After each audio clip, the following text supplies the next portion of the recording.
کیا تم عیدوں کے وقت یہ احساس کا واقعہ نہیں سنتے؟ جب میرے آقا صلی اللہ علیہ وسلم عیدگاہ جا رہے تھے، بیچ میں ایک یتیم بچے کو دیکھا جو پھٹے پرانے کپڑے میں تھا۔ حضور نے اس سے پوچھا کیا تیری عید نہیں ہے؟ اس بچے نے کہا عید تو ہے لیکن میرے بابا نہیں ہے۔ تم مارکیٹ جاتے ہو آج رمضان کی عیدوں کی تیاری کے لیے، دیکھتا ہوں مارکیٹ بھری رہتی ہے، اپنے بچوں کی من پسند کپڑے خریدتے ہو، چاہے وہ جتنے مہنگے ہو جیسے بھی ہو، نہیں لیکن عید میں میرے بچوں کو خریدنا ہی ہے، اور ایکسٹرا بھی خریدتے ہیں۔ لیکن تمہیں پتہ ہے کئی گھر ایسے ہیں جن کے بچے اپنے ماں باپ سے بول بھی نہیں سکتے کہ اس مہینے ہمیں کپڑے لائے، نہیں لا سکتے۔ کیا یہ احساس کسی کے اندر ہے کہ جب میں شاپنگ کروں تو ایک ڈریس ایکسٹرا لے لوں، ایک نیا جوڑا ایکسٹرا لے لوں، تاکہ میں وہاں تک پہنچا دوں جس کے بچے کے باپ کے اندر خریدنے کی طاقت نہ ہو، تاکہ عید میں وہ بھی ہمارے ساتھ شامل ہو سکے۔ کیا تم عیدوں کے وقت یہ احساس کا واقعہ نہیں سنتے؟ جب میرے آقا صلی اللہ علیہ وسلم عیدگاہ جا رہے تھے، بیچ میں ایک یتیم بچے کو دیکھا جو پھٹے پرانے کپڑے میں تھا۔ حضور نے اس سے پوچھا کیا تیری عید نہیں ہے؟ اس بچے نے کہا عید تو ہے لیکن میرے بابا نہیں ہے، میرے بابا نہیں ہے، وہ شہید ہو چکے ہیں، مجھے پہنانے والا کون ہے آج؟ وہ کائنات کے آقا و مولا جو انیس بے کساں ہے، چارہ ساز درد منداں ہے، اس یتیم کو اٹھا کر اپنے گھر لائے اور اپنے ہاتھوں سے نہلایا، حسنین کریمین کے کپڑے پہنائے، عیدگاہ جانے کے وقت واپس آ کر کے، اور پھر اس بچے کو اپنے کندھوں پر سوار کر کے عیدگاہ لے جانے لگے۔ کون ہے یہ جو احساس رکھتا ہے؟ حسن و حسین انگلی پکڑ کر کے چل رہے ہیں اور یتیم بچہ کندھے پر سوار ہے، مصطفیٰ کریم کے کندھے پر سوار ہے۔ بلکہ اس دن دیکھنے والے صحابہ اش اش کرتے رہ گئے، اور کئی بچے تو یہ تمنا کرتے رہ گئے کاش ہمارے بھی باپ مرے ہوتے تو میرے آقا کندھے پر اٹھائے ہوتے، یتیم ہوتے ہم۔ میرے عزیزوں، یتیموں کا حقیقی اس دنیا میں کوئی چارہ ساز درد منداں ہے، بے قصوں کا انیس کوئی ہے تو میرے مصطفیٰ کی ذات، اور انہوں نے پورا نظام تمہیں دیا ہے۔ یہ صرف سنانے کے لیے نہیں، یہ کوئی کہانیاں نہیں ہیں جو تمہیں سنائی جاتی ہیں، تمہارے عمل کے لیے ہے کہ اپنی زندگی میں تمہارے پاس جو چیز بھی آئے اس کا ایک حصہ ان لوگوں کے لیے خاص کر دو، کیونکہ قرآن میں ہے وَفِي أَمْوَالِهِمْ حَقٌّ لِلسَّائِلِ وَالْمَحْرُومِ۔ غریب لوگ قیامت کے دن مقدمہ کریں گے، مولا ہم کو تو نے کیوں نہیں دیا مال، ہم کو مال نہیں دیا، ہمارے پاس اتنے اسباب نہیں تھے۔ رب تعالیٰ فرمائے گا تمہارا مال بھی دیا تھا امیروں کے پاس، تو غریب کہیں گے انہوں نے تو ہمیں نہیں دیا، ان کے پاس میں نے تمہارا حق رکھا تھا، تو کہیں گے ہمارا حق تو انہوں نے دیا ہی نہیں، زندگی پر وہ خود کھاتے رہے۔ اس بات پر ان امیروں کی پکڑ ہوگی، میں نے تمہیں جو مال دیا تھا وہ سب تمہارے عیش کے لیے نہیں، مانگنے والے اور محروم لوگوں کا حق بھی میں نے تمہارے مال میں رکھا تھا۔ تم یہ سمجھتے رہ گئے کہ سارا مال ہمارا ہے، کیوں دیں گے ہم دوسروں کو؟ جس قدر دو گے اللہ اتنا نوازے گا، اس کا وعدہ برحق ہے، اس کا وعدہ برحق ہے۔ اللہ تعالیٰ فرماتا ہے بنی آدم تم مجھے دے دو اپنا صدقہ، میں تمہارے صدقے کی ایسی حفاظت کروں گا کہ قیامت تک نہ جلے گا نہ گھٹے گا۔ جب سب سے زیادہ تجھے حاجت ہوگی اس دن میں قیامت کے دن تیرا سارا مال نفع کے ساتھ لوٹاؤں گا، نیکیوں کے ساتھ لوٹاؤں گا، یہ اللہ کا وعدہ ہے، حدیث میں۔ لیکن یہاں لوگوں کو ایسا لگتا ہے کہ ہم کچھ دے دیں گے تو گھٹ جائے گا۔ میرے عزیزوں، ایکسٹرا خیرات کرنا تو دور کی بات ہے، 2.5% جو زکوٰۃ ہے وہی لوگوں کی باقی رہ گئی ابھی، 2.5% یہ نہیں نکال پاتے، دوسرا کیا خیرات کریں گے؟ اللہ نے 97.5%، 97.5 آپ کے پاس چھوڑ دیا ہے کہ یہ سب مال تمہارا ہے، 2.5 خالی دے دو اللہ کی راہ میں، اس پر بھی لوگ سانپ کی طرح بیٹھے ہوئے ہیں، کتنوں کی تو زکوٰۃ نہیں نکلتی، ہیلے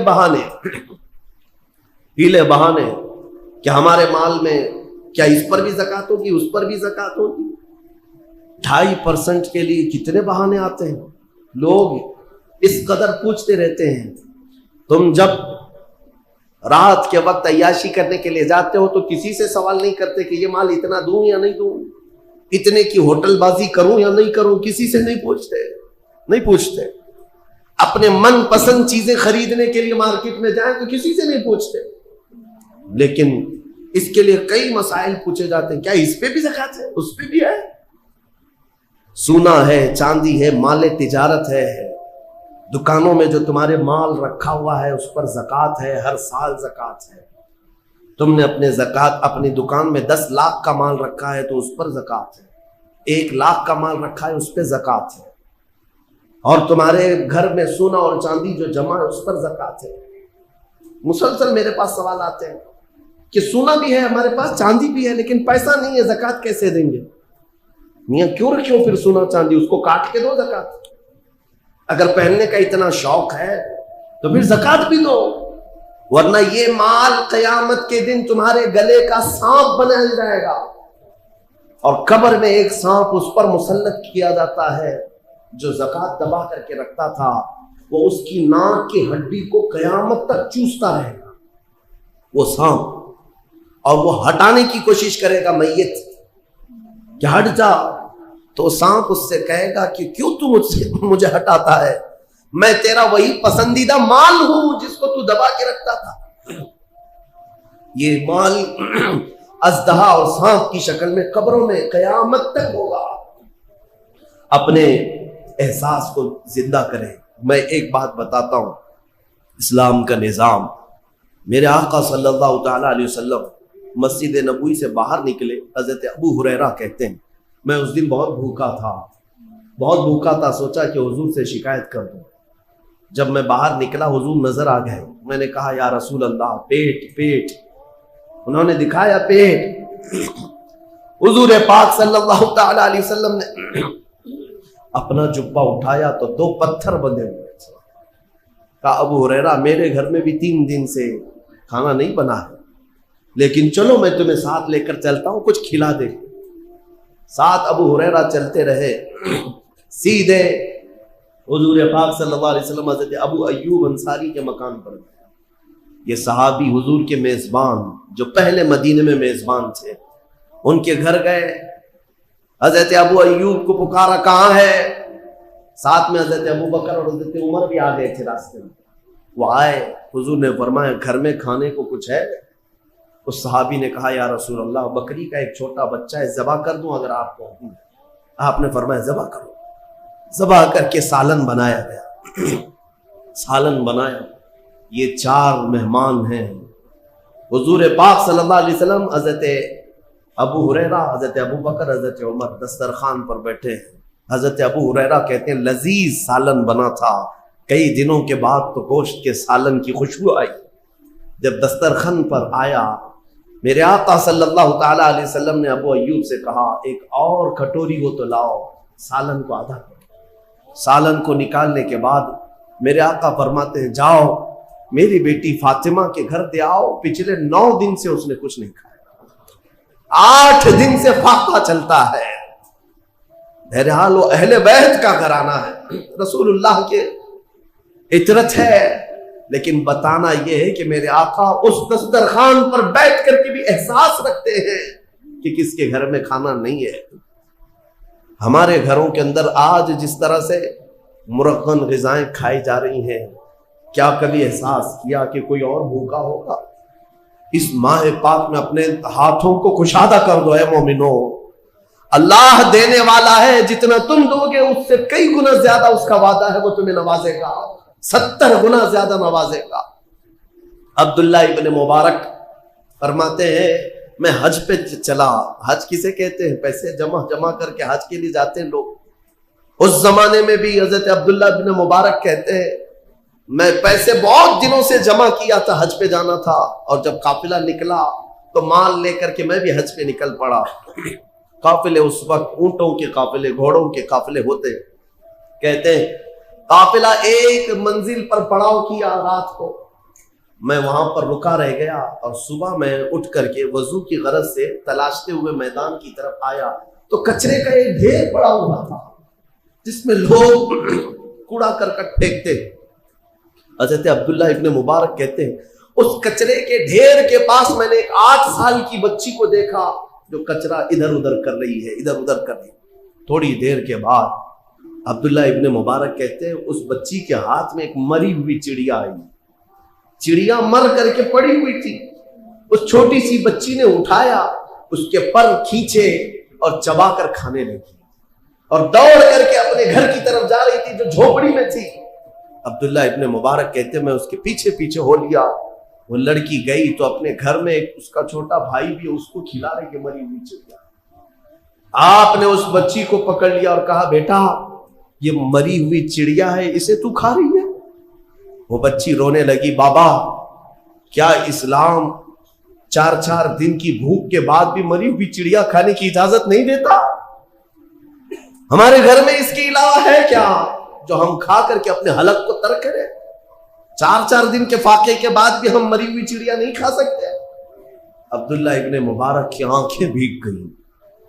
آپ نے اپنے حج کے سفر کا جتنا مال تھا، جو پیسے تھے، سب ایک چادر میں جمع کیا اور سب اٹھا کر کے اس بچی کو دے دیا، کہا بیٹا اس سے تو اپنی زندگی گزار، آئندہ مری ہوئی چڑیا کبھی نہ کھانا۔ پورا مال دے دیا۔ اب حج پہ جانے کے لیے پیسے بھی نہیں ہیں، قافلہ چل پڑا، لیکن عبداللہ ابن مبارک بیچ راستے سے اپنے گھر چلے آئے۔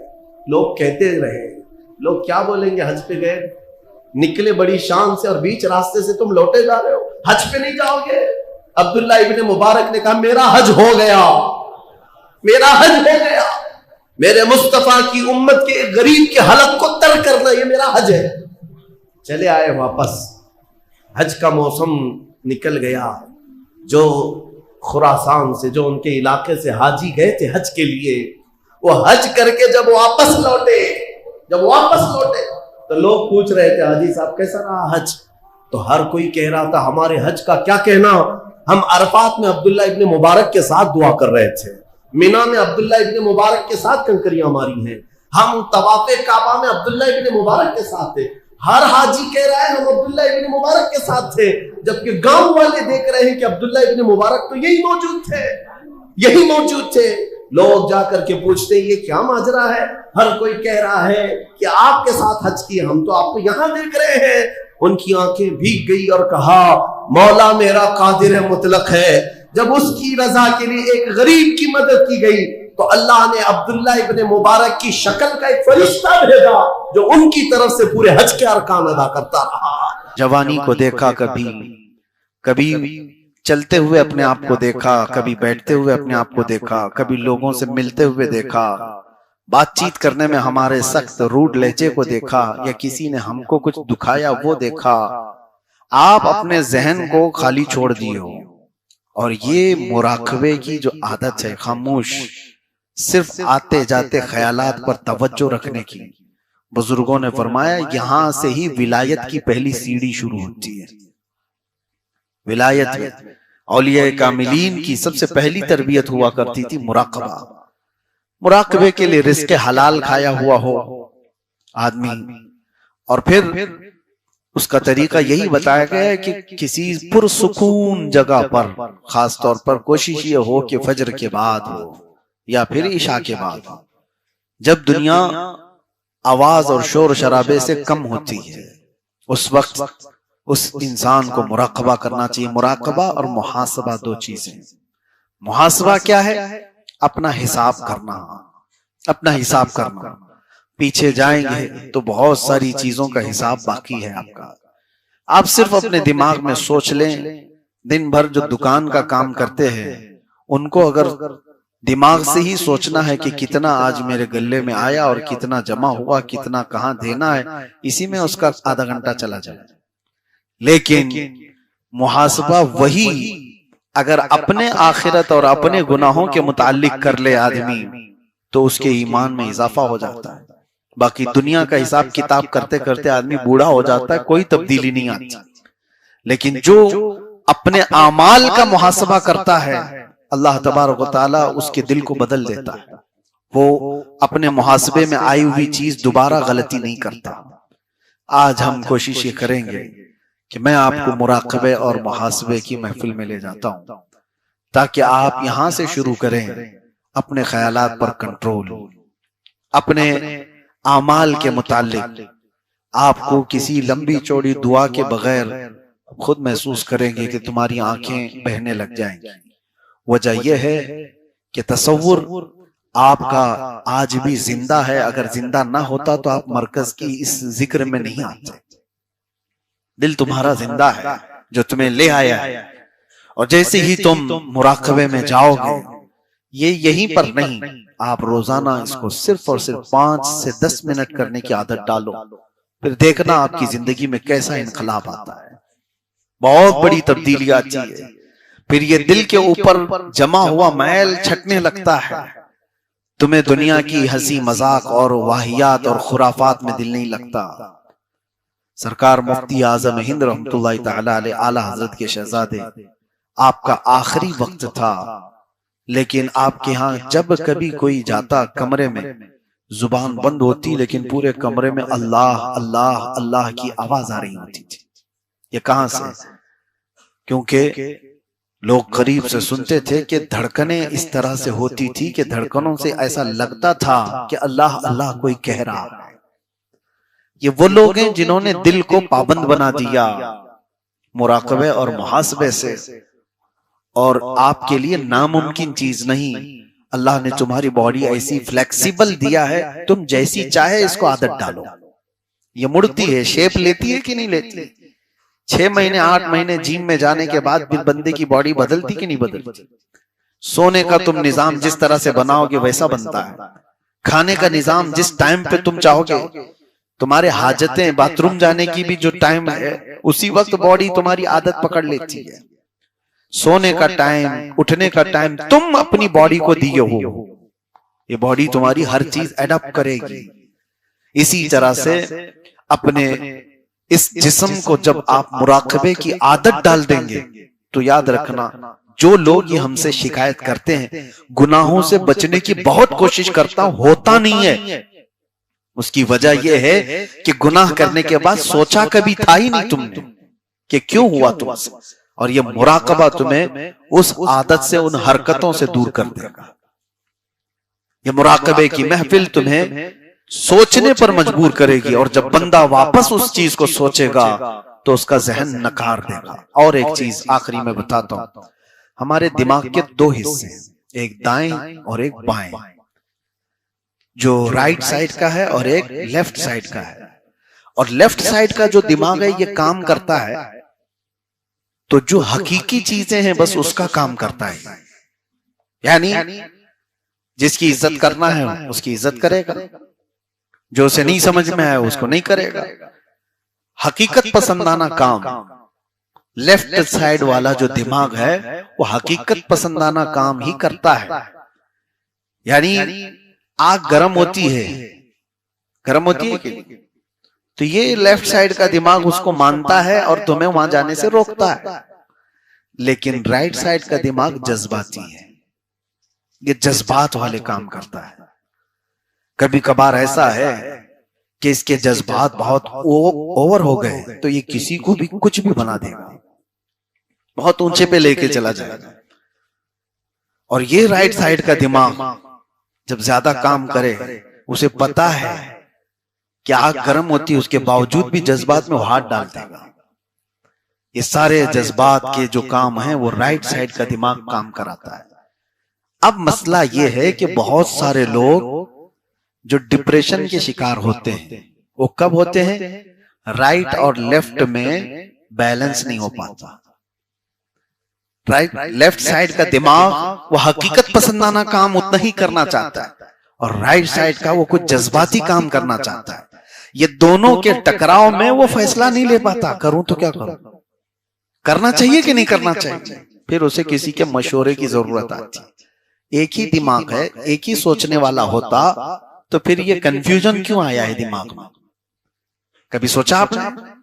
کچھ بھی کرنے کے وقت 2 طرح کے خیالات آتے ہیں آپ کو، اس کے نقصان کے بھی اور اس کے فائدے کی بھی۔ تو یہ دماغ کنفیوز کرتا رہتا ہے ادھر کا اور ادھر کا۔ یہ بات میں کیوں کہہ رہا ہوں؟ صوفیاء کرام نے فرمایا اس کو بیلنس رکھنے کا ایک ہی طریقہ ہے، وہ مراقبے کی محفل۔ جب بندہ مراقبہ کرتا ہے تو یہ دونوں کی دوستی ہوتی ہے اور دونوں مل کر کے ایک فیصلہ لیتے ہیں، اور کبھی آدمی گمراہ نہیں ہوگا، صرف جذبات میں بھی نہیں بھاگے گا اور صرف ظاہر پر بھی نہیں چلے گا۔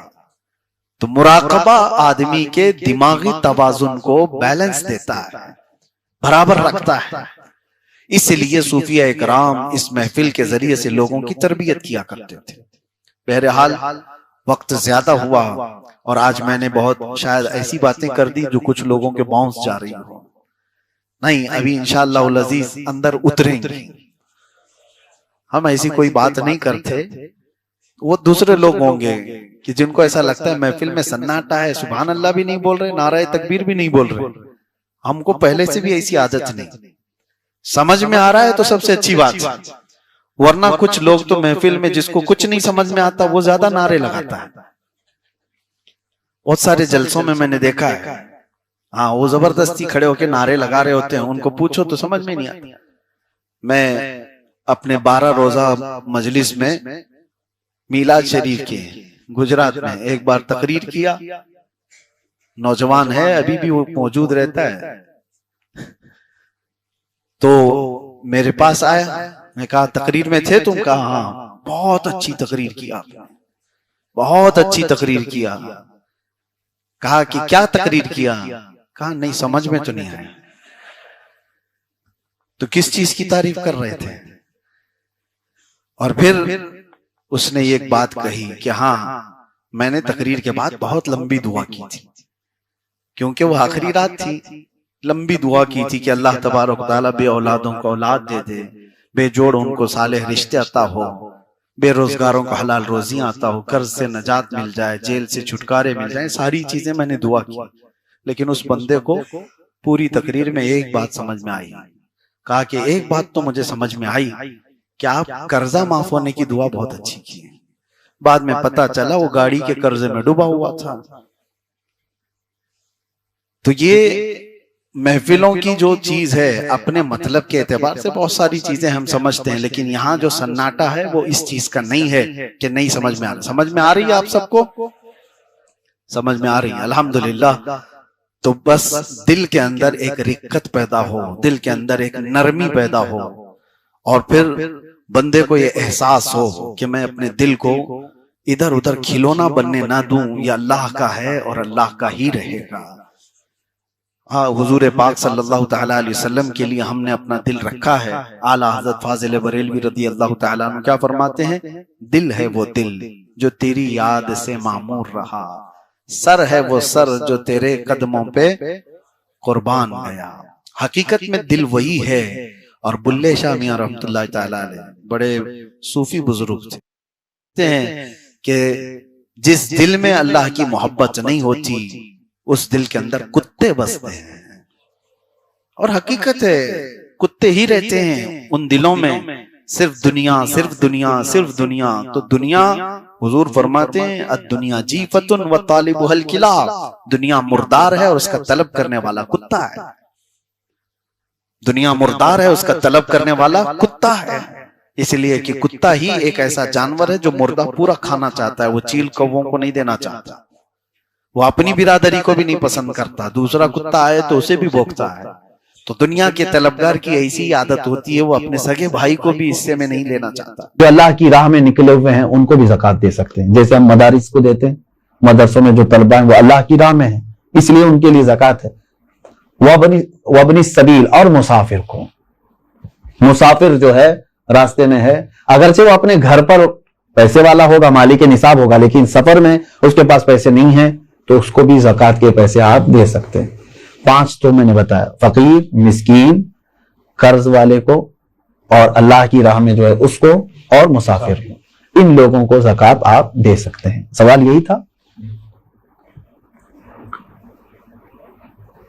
سوال یعنی جن لوگوں کو زکوٰۃ دینا ہے، میں نے یہی کہا تھا کہ ان کو چاہے تو آپ پیسہ دیں، چاہے تو ان کی ضرورت کا سامان دیں، جائز ہے، لیکن ان کو مالک بنانا ہوگا آپ کو۔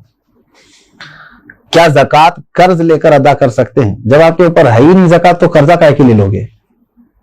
مزید قرض میں ڈوب جاؤ گے اور تم پھر دوسروں کو زکوٰۃ دینا پڑے گا تمہیں۔ قرض لے کر زکوٰۃ نہیں دی جاتی۔ ہو سکتا ہے یہاں سوال کرنے والا یہ کہہ رہا ہو کہ وہ مالک نصاب ہے لیکن ابھی فی الحال اس کے پاس پیسے نہیں ہیں. شاید ہو سکتا ہے ان کے پوچھنے کا مطلب یہ ہو. یہی ہے. ہاں اگر یہ مسئلہ ہے تو پھر اس کو کہیں سے بھی اب زکوٰۃ دینا ہے. دیکھیں سچویشن کیسی ہے. 1 لاکھ روپے میرے پاس تھے, میں مالک ہوں, میں 1 لاکھ کا مالک ہوں, تو مالک نصاب ہو گیا, سال گزر گیا, لیکن ابھی ایسا ہے کہ میرے پاس پیسہ نہیں ہے, زکوٰۃ دینا تھا. تو تمہارے لیے تو شریعت نے چھوٹ رکھی ہے, جب تمہارے پاس پیسہ آئے گا تب زکوٰۃ دو گے. قرضہ لے کر دینے کی ضرورت نہیں, مزید بوجھ میں جاؤ گے. تم انتظار کرو کہ وہ تمہارا جو پیسہ ہے وہ آ جائے, لیکن اگر 5 سال کے بعد آیا تو 5 سال کی زکوٰۃ دینا ہوگا. 3 سال بعد آیا تو 3 سال کی زکوٰۃ دینی, کیونکہ تمہارا پیسہ اٹکا ہوا ہے, جب آئے گا تب دو گے. ابھی نہیں ہے تمہارے پاس تو تمہارے لیے معاف ہے, شریعت نے کہا انتظار کرو.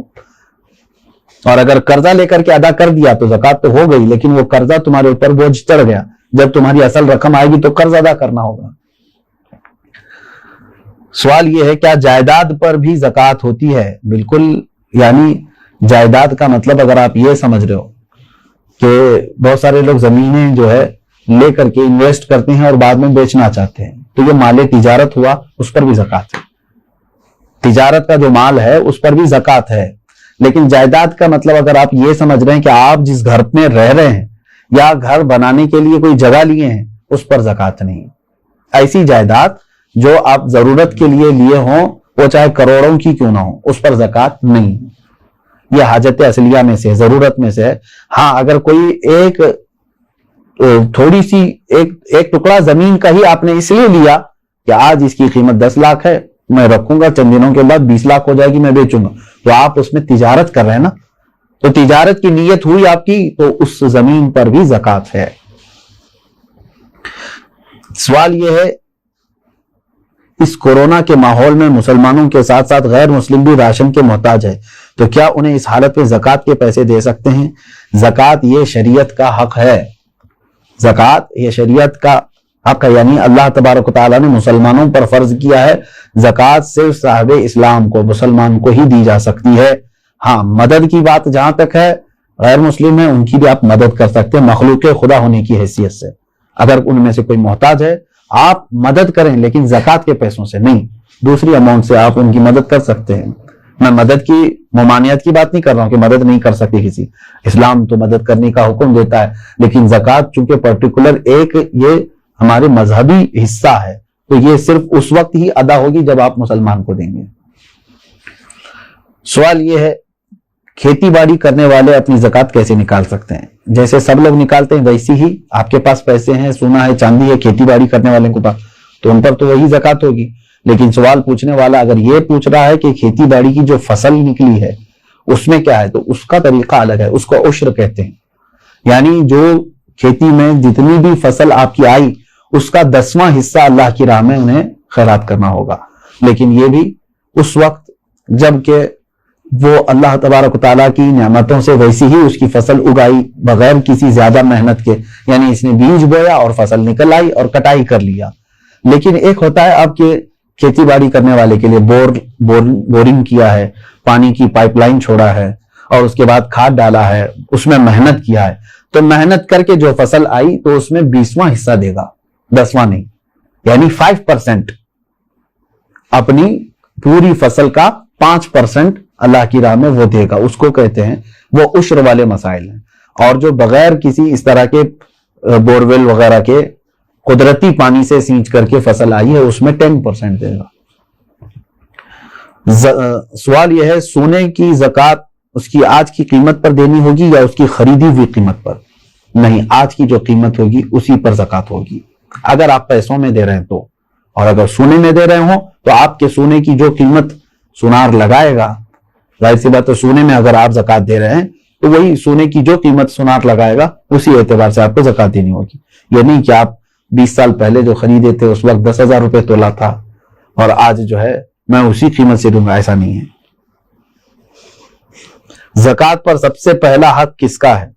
سب سے پہلا حق آپ کے رشتہ داروں کا ہے, اس کے بعد پڑوسیوں کا ہے, پھر آپ کے محلے والوں کا, پھر آپ کے گاؤں والوں کا, پھر آپ کے شہر والوں کا, پھر شہر کے پڑوس والوں کا. اس طرح ترتیب ہے. اگر کوئی شخص اپنی ہر مہینے کی انکم پر زکوٰۃ دیتا ہو تو اس پر سالانہ زکوٰۃ واجب ہے؟